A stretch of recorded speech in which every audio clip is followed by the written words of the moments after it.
So hello guys, welcome back to my YouTube channel. তো আজকে আমি আরও একটি গল্প নিয়ে আপনাদের সামনে হাজির হয়েছি। আর আজকেকার গল্প হবে একটি জিন পরীর ঘটনা। তো তোমরা আর দেরি করছো কেন? তাড়াতাড়ি সাবস্ক্রাইব করে দাও, নইলে তোমাদেরকেও ভূতে ধরে নেবে। চলো আর বেশি বক বক না করে গল্পটা শুরু করা যাক। সময়টা ছিল শীতকাল, বছরের লাস্টের দিক। আমাদের পরীক্ষা চলছিল। পরীক্ষার শেষের দিন আমরা ভাবলাম আজকে আমরা সব বন্ধুরা মিলে একটু অন্য রাস্তা দিয়ে যাব। রাস্তাটা ছিল একটি মাঠের রাস্তা। যেহেতু মাঠের রাস্তা ছিল তাই সেদিক দিয়ে একটু ভয় ছিল, তবে অতটাও ভয় কেউ করিনি আমরা পরীক্ষা শেষ করে স্কুল থেকে বের হই এবং মাঠের রাস্তা দিয়ে রওনা দিই। মাঠে পৌঁছেই আমরা ভাবলাম একটু দাঁড়াই। যেহেতু এটা পাকা রাস্তা ছিল তাই দাঁড়াতে কোনো অসুবিধা হয়নি। আমরা যখন দাঁড়ালাম তার 5 মিনিট পরেই পেছন থেকে একটা গাড়ি আসছিল। আর গাড়ির পিছনে অনেক ঝামেলা হচ্ছিল, যেমন শোনা যাচ্ছিল কিডন্যাপার কিডন্যাপার এমন ধরনের সব কথা শুনে আমরা গাড়িতে দেখে ভয় পেয়ে যাই। এটা হয়তো কিডন্যাপার, তাই ভেবে আমরা একটি বাসতলার রাস্তা দেখে সেই দিক দিয়ে ঢুকে পড়ি এবং ঢুকে আমরা ভাবি তারপরে গাড়িটা আমাদের সামনে দিয়ে বেরিয়ে যায় এবং আমরা ভাবি যে আমরা বেঁচে গিয়েছি। তার কিছুক্ষণ পরেই আমার নজর গেল সামনের দিকে। আমরা যে বাসতলার রাস্তা দিয়ে এসেছি এই বাসতলার রাস্তা দিয়ে এসে আমরা যেন কেমন একটি জায়গায় পৌঁছে গিয়েছি। আমরা যেমন দেখতে লাগছিল হয়তো আমরা কোনো গোরস্থানের মাঝখানে পৌঁছে গিয়েছি। চারিদিকে হাজার হাজার কবর। আমাদের গলা শুকিয়ে যাচ্ছে, সবাই ভয় করছে, সবাই বলছে এখন কোন দিক দিয়ে যাব, রাস্তা হারিয়ে গিয়েছিল, চারিদিক জঙ্গল হয়ে গিয়েছিল। যে দিক দিয়ে আমরা এসেছিলাম সেই দিকে খালি গাছপালা।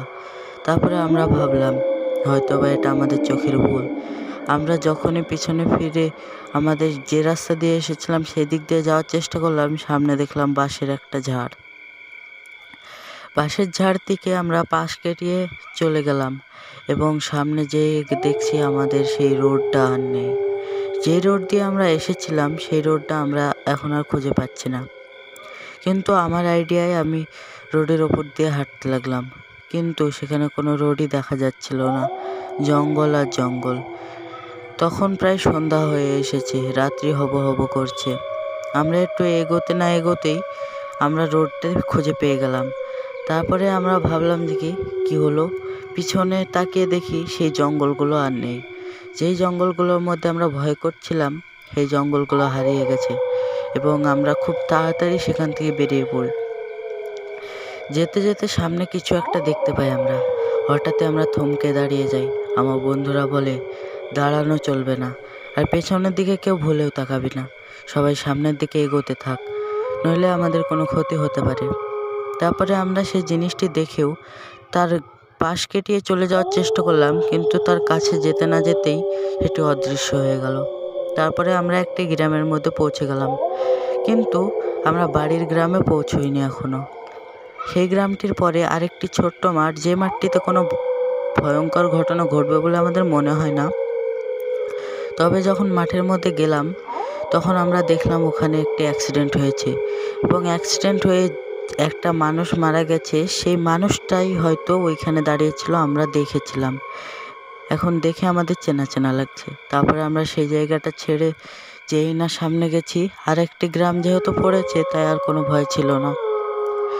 সেই গ্রামের পরেই আরেকটি বড় বাসতলা ছিল, যেটা কিনা পুরো ঘুটঘুটে অন্ধকার, রাত্রি নেমে পড়েছে।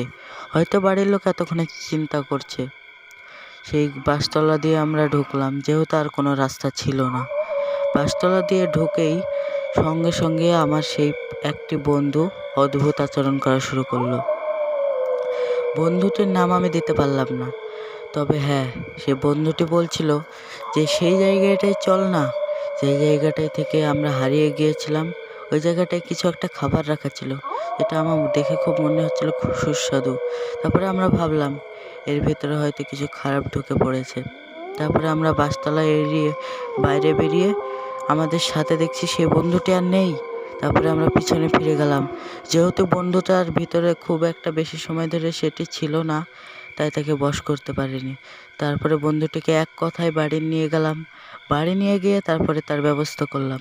আশা করি আপনারা পুরোপুরিভাবে বুঝতে পেরেছেন কীরকম ঘটনা ঘটেছে আমাদের সাথে। আজকেকার জন্য এতটুকুই। আপনারা লাইক, সাবস্ক্রাইব করে আমাদের পাশে থাকুন। এরকম নতুন নতুন ভূতের গল্প আমরা আপনাদের সামনে নেব। গল্পটি পুরোপুরি কাল্পনিক।